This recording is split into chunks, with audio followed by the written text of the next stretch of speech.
Bienvenue à la grande édition de Rwanda TV. Tout de suite, les grands titres. La Commission nationale électorale a continué ce mardi à recevoir les candidats députés aux élections législatives du 15 juillet prochain. Les acteurs du domaine de la santé présents à Kigali dans le cadre de la 3e conférence sur la recherche et la politique en matière de santé soulignent la nécessité d'intensifier les efforts en matière de recherche médicale. Et à l'étranger, vous le verrez dans ce journal, à Haïti, les vols ont repris au principal aéroport international d'Haïti 3 mois après sa fermeture due à la violence des gangs qui gangrènent Port-au-Prince.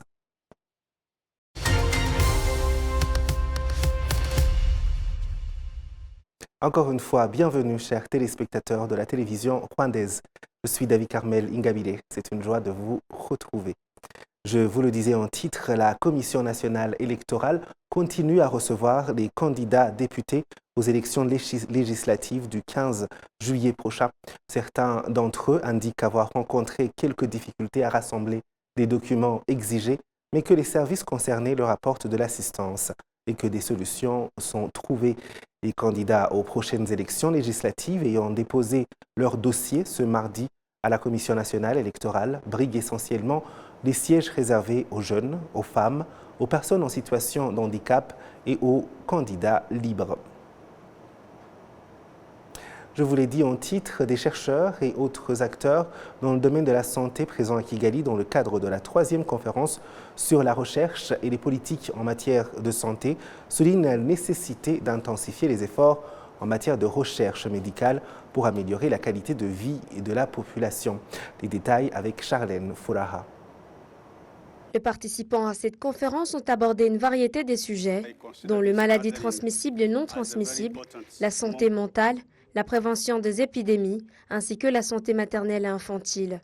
Le docteur Remera Eric, chef du département de recherche, innovation et sciences des données du Rwanda, fait savoir que les recherches en cours incluent les études sur la santé des mères et les enfants, ainsi que de personnes âgées. Amadone ahari yerekana ko ubuzima bw'umwana n'umubyeyi twaramanutse. Les données récentes montrent que le décès de mères et d'enfants ont diminué, mais il reste encore beaucoup à faire pour les réduire davantage. Une attention particulière sera également accordée à la nutrition, car au Rwanda, au moins 30% des enfants souffrent de malnutrition. Cette rencontre vise à partager différents points de vue des chercheurs afin de présenter leurs travaux et découvertes, puis d'en discuter pour qu'une intervention puisse être mise en place pour améliorer la nutrition et réduire encore davantage les décès d'enfants et de femmes. Dans la même optique, cela permettra de déterminer le régime alimentaire approprié pour ces enfants, ainsi que la qualité et la quantité de nourriture qu'ils doivent consommer pour améliorer leur santé et assurer leur bien-être.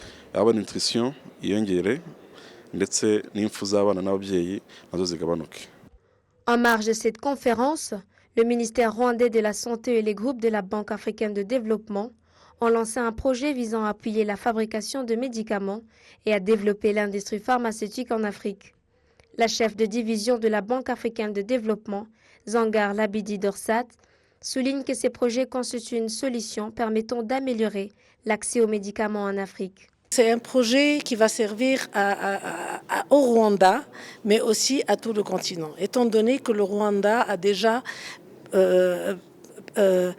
elle s'est préparée pour accueillir certaines institutions régionales et panafricaines, à l'image de, par exemple, la PTF, la Fondation africaine pour le développement technologique dans l'industrie pharmaceutique, qui est basée ici, à l'image de l'AMA, l'agence des médicaments africaine, qui est basée ici, au Rwanda. Donc on voit que le Rwanda, vraiment, il a joué un rôle pour être un hub régional et même continental au niveau de l'industrie pharmaceutique. Et c'est de là que vient notre choix à faire ce projet avec le Rwanda. Ces projets d'une valeur de 15 milliards de francs rwandais sera déployé sur une période de 3 ans. Les Rwandais s'engagent à améliorer les services et les politiques dans les secteurs de la santé et à identifier les recherches dans ces domaines afin de garantir la qualité de vie de la population. Charlène Fouraha pour la télévision rwandaise. Vous suivez la grande édition sur Rwanda TV des recherches sur la mortalité infantile effectuées à l'hôpital de Kibilizi en district de Gisagara au centre et au centre hospitalo-universitaire de Butare, CHUB en sigle, en district de Rouillé, ont relevé que le taux de mortalité néonatale a diminué de plus de 16% au cours des 3 dernières années. Kassim Youssouf nous fait le point. Divers projets de recherche en vue de la réduction de la mortalité maternelle et infantile réalisés en collaboration avec l'Agence belge de coopération internationale a notamment révélé qu'au centre hospitalo-universitaire de Butare CHUB, entre 2020 et 2021, le taux de mortalité néonatale était entre 20 et 24%, mais qu'il a actuellement diminué jusqu'à moins de 8%. Nous avons initié plusieurs projets de recherche pour améliorer pour diminuer la mortalité maternelle et infantile. Et donc, c'est des projets qui commencent depuis les consultations prénatales, lorsque la femme est enceinte, jusqu'au moment de l'accouchement et les suivis après, en particulier pour les prématurés, pour les bébés prématurés. Et donc, ce projet a commencé avec le concours des ENABEL en 2022, où nous avons commencé à collecter les données, à discuter avec le staff, que ce soit dans le service de maternité et le service de pédiatrie, en particulier le service de néonatologie, pour voir comment on peut, du début au moment des consultations, jusqu'à l'accouchement, jusqu'au transfert du prématuré dans le service de néonatologie, comment on peut mettre en œuvre des mesures, des protocoles en vue de réduire la mortalité néonatale qui est élevée, en particulier dans notre hôpital. Hadley Murray, en charge de conseil en matière de la santé à l'Agence belge de coopération internationale ENABEL, qui a participé à cette enquête, a fait savoir qu'environ 25 projets de recherche ont été réalisés afin de réduire le taux de mortalité néonatale. Le chargé de la coopération à l'ambassade de Belgique au Rwanda, Laurent Prudhomme, a fait savoir que dans le cadre de la coopération bilatérale de 5 ans avec le Rwanda en matière de santé, l'accent a été mis sur les soins à apporter aux mères et aux enfants pour réduire le taux de mortalité maternelle et infantile. Dans le cadre de notre programme bilatéral de 5 ans, nous avons 3 grands volets, urbanisation, agriculture et santé. Et en matière de santé, nous avons concentré notre action surtout sur les soins à apporter aux mères et aux jeunes enfants pour faire en sorte que les naissances se déroulent le mieux possible, que les soins offerts aux mères et à leurs enfants soient les meilleurs possibles, pour réduire le taux de mortalité, aussi bien des mères que des enfants, et procurer les meilleurs soins. Donc c'est dans ce cadre-là que nous avons fait en sorte que le matériel et les installations soient les meilleurs possibles, mais aussi que nous avons formé, via bien entendu les institutions du gouvernement, le personnel, et que nous avons fait un suivi très précis des statistiques de santé pour veiller à ce que les résultats soient là après 5 ans. Le district de Gisagara a notamment fait savoir que cette recherche va beaucoup aider dans l'amélioration de la santé maternelle et infantile. Merci Kassim. Les Rwandais sont désormais convaincus que le travail en coopérative est un catalyseur du développement. Grâce aux coopératives, d'importants investissements ont été réalisés dans le pays. À ce jour, le Rwanda compte plus de 11 000 coopératives. Suivez ce récit de Patrick Milidandi. Dans la ville de Kigali, les coopératives sont les plus visibles à Gisozi, un quartier du district de Gasabo. Arabi a pu s'entretenir avec Atwin Betty, une mère de famille de 49 ans qui est à la tête d'une entreprise de menuiserie. Elle a immédiatement reconnu le progrès enregistré par son entreprise depuis qu'elle a rejoint la coopérative Adargwa. Se développer en travaillant seul est très difficile car il faut beaucoup plus de temps pour atteindre ses objectifs. Alors que dans une coopérative, c'est beaucoup plus rapide parce que les gens rassemblent leurs forces. Cette dame a dû interrompre ses études après le secondaire, mais par la suite a réussi à terminer ses études universitaires. La coopérative Adargwa a été créée en 2010. En 2012, la coopérative a construit un bâtiment en étage d'une valeur de 3 milliards de francs rwandais. Cette infrastructure rapporte actuellement entre 37 et 40 millions de francs rwandais. La direction de la coopérative affirme qu'il y a eu d'énormes progrès. Au moins 5000 personnes viennent chaque jour dans ces bâtiments pour y rechercher différents services, avec ces 157 membres des coopératives qui y travaillent quotidiennement. Rien ne peut nous empêcher de fonctionner en coopérative car nous savons d'où nous venons et les progrès accomplis depuis. Mariam Mahimundu est une femme d'affaires de 53 ans qui s'est spécialisée dans le transport depuis plus de 20 ans. Pour développer ses affaires, Mariam a emprunté de l'argent auprès de la coopérative et a acheté des véhicules. Elle en possède actuellement 7 et a poursuivi son travail de conductrice. J'ai progressé. J'ai désormais 7 véhicules de transport. Je travaille maintenant chez Fidelity Express et j'en suis la directrice, mais aussi l'un des chauffeurs. Anita Mukamusoni, responsable du développement des coopératives à la Fédération rwandaise des coopératives de transport, affirme que la coopérative a été créée en 2011 et compte aujourd'hui 1500 membres.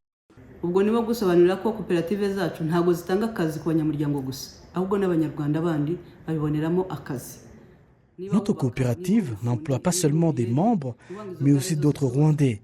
Ceux qui travaillent dans le secteur de la construction ont été employés lors de la construction du parc automobile, où sont stationnés les bus. Ce résultat a été rendu possible grâce à l'état sécuritaire dans le pays. En outre, nous disposons du transport Jali avec plus de 200 bus, contribuant ainsi à répondre aux besoins en matière de services de transport dans la ville de Kigali.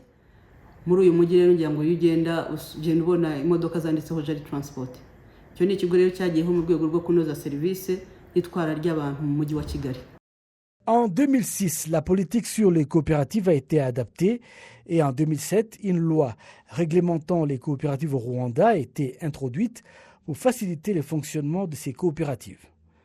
Le directeur général de l'Agence rwandaise des coopératives, Dr Patrice Mugenzi, explique ce qu'il faut prendre en compte dans le développement des coopératives, dont la vision 2050.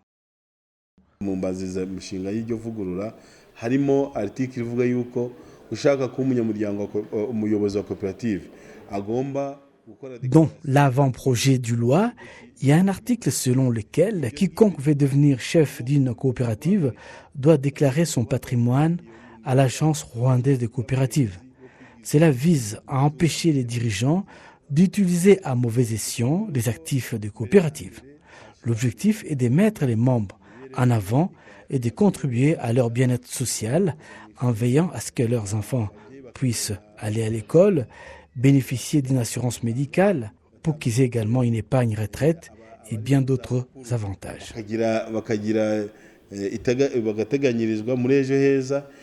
En 2009, il y avait 900 coopératives au Rwanda. Il existe à ce jour 11 000 coopératives regroupant plus de 5 millions de membres avec un investissement de 73,5 milliards de francs rwandais. Vous suivez la grande édition sur Rwanda TV. À présent, nous accueillons dans cette grande édition Peacemaker Mbungila Mihigo. Il est commissaire chargé de l'information et de la communication au mouvement panafricain au Rwanda. Bonjour et bienvenue à cette grande édition. Merci beaucoup. Oui, vous nous rejoignez par téléphone et c'est justement parce que juste dans quelques jours, ce sera un grand jour pour l'Afrique, n'est-ce pas?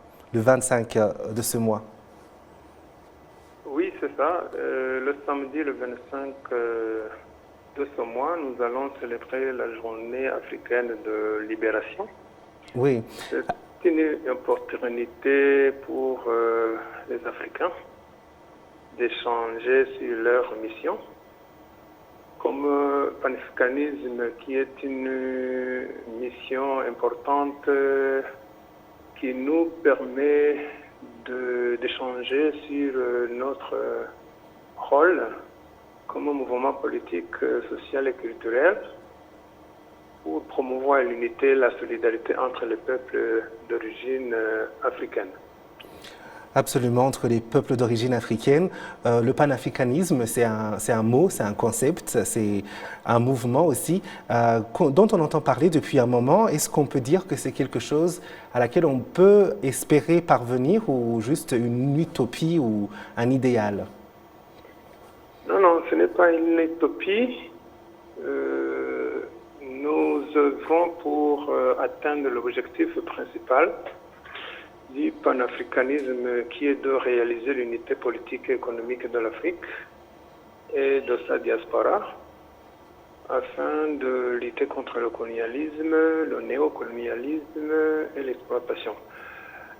Je dirais que c'est un idéal, c'est un long voyage à parcourir, mais nous sommes très positifs qu'avec le changement de mentalité des leaders africains, du peuple africain, on va atteindre ce noble objectif. Oui, alors ce 25, donc, ce sera la célébration de la libération africaine. Pourquoi est-ce important cette célébration? Cette célébration est importante. On organise cette journée chaque année pour mobiliser, éveiller les consciences sur cette journée, pour commémorer les nombreux mouvements de libération nationale qui ont eu lieu à travers le continent africain au XXe siècle et actuellement. Et nous célébrons cette journée afin de rendre hommage aux efforts de nombreux leaders et héros africains qui ont lutté contre le colonialisme, le racisme et d'autres formes d'oppression, afin de garantir l'indépendance et la souveraineté des nations africaines. Absolument. Et lorsqu'on parle de libération africaine, ça peut entrer un peu dans l'histoire. Et est-ce que ça concerne seulement une certaine catégorie d'âge ou c'est une conversation et un concept dont tous, sans différenciation d'âge, auquel il devrait s'intéresser? Tout le monde est intéressé. Tout le monde est intéressé par la célébration de cette journée. Et toute personne de catégorie d'âge, que ce soit les jeunes, les adultes, les plus âgés, tout le monde est concerné par cette journée parce que l'indépendance de l'Afrique et la libération de l'Afrique est pour tout le monde, sans catégorie confondue.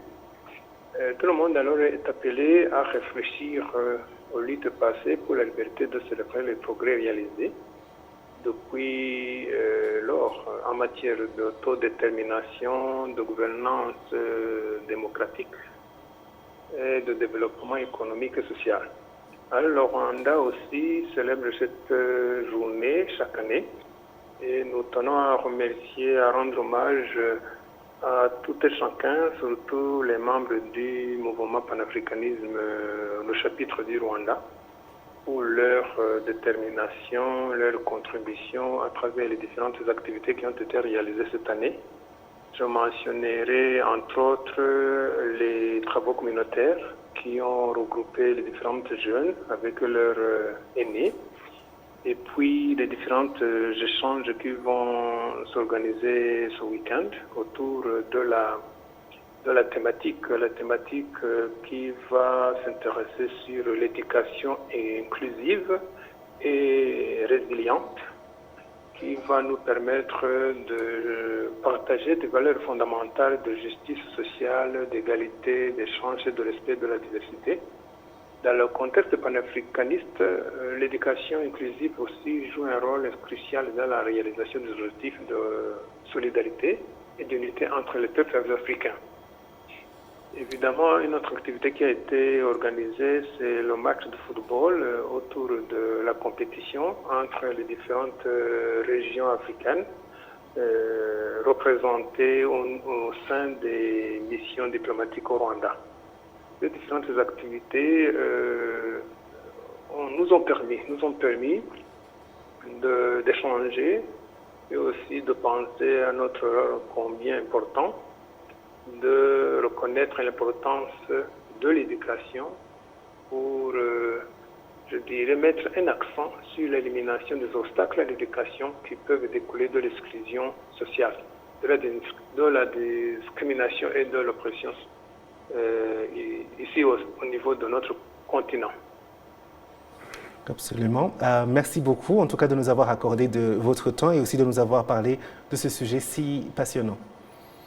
Merci beaucoup à vous de même et de nous avoir accordé aussi cette opportunité pour parler de cette journée africaine de libération. Merci beaucoup. Merci beaucoup. C'était donc Peacemaker Mbungira Mihigo. Il est commissaire chargé de l'information et de la communication au mouvement panafricain au Rwanda. Et comme vous l'avez entendu, ce 25 sera donc la journée de célébration de la libération africaine.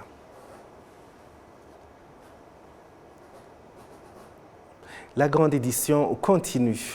Les habitants du district de Lutsiro, en province de l'Ouest, se disent satisfaits de l'impact du parc Gishwati Mukura dans leur développement. La direction de ce parc indique en effet qu'elle a depuis 2019 accordé au district de Lutsiro plus de 800 millions de francs rwandais issus de recettes d'activités touristiques qui y sont réalisées. Kassim Youssouf pour plus de détails. Ce parc est par véhicule à 2 heures de Kigali, ce qui fait que par rapport aux autres, il est très proche de la capitale. Sa particularité est qu'il constitue l'habitat naturel des primates supérieurs de l'ordre des chimpanzés que beaucoup de touristes visitent. La direction de ce parc indique que plus de 800 millions de francs rwandais de recettes de tourisme ont, au cours des 5 dernières années, été versés au district de Rutsiro pour contribuer au développement de la population dans le cadre du partage des revenus issus du tourisme.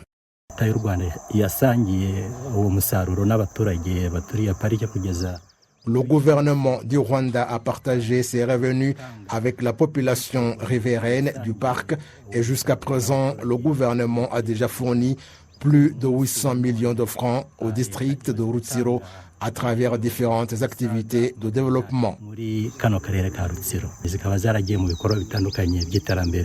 Certains bénéficiaires de ces revenus indiquent que c'est grâce aux bonnes politiques du gouvernement en faveur de la préservation de l'environnement que tout cela est possible. On avait avant une production de 20 à 30 kilos de miel, mais depuis que le parc est protégé, elle a beaucoup augmenté. Cette production a beaucoup augmenté et au cours de la dernière saison, nous avons eu 800 kilos de miel.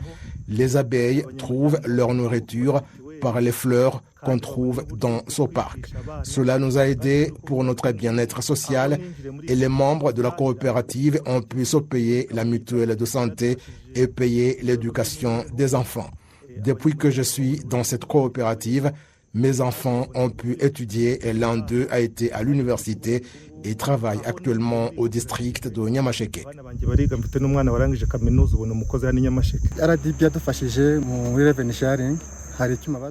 Dans le cadre du partage des revenus, RDB nous a donné une machine pour la pasteurisation du lait afin de promouvoir le bien-être de la population et des éleveurs en particulier qui était très bas, notamment qu'un litre de lait coûtait 100 francs, mais qu'il est aujourd'hui entre 250 et 300 francs. Le district de Rutsiro indique qu'il considère le parc de Gishwati Mukura comme un investissement public.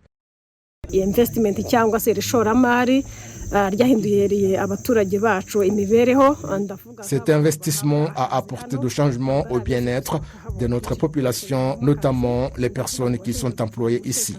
Non seulement les personnes instruites, mais toutes les catégories de personnes trouvent de l'emploi, notamment ceux qui sont chargés de la sécurité de ce parc, et il y a des gens qui s'occupent de l'entretien. Ils sont environ 70 personnes qui sont mensuellement rémunérées. Le parc de Gishwati Mukura a une superficie de plus de 30 km² et se situe à proximité du lac Kivu, ce qui fait de la région où il se trouve un endroit touristique qui, du point de vue de pas mal d'observateurs, il sera plus développé qu'il ne l'est aujourd'hui.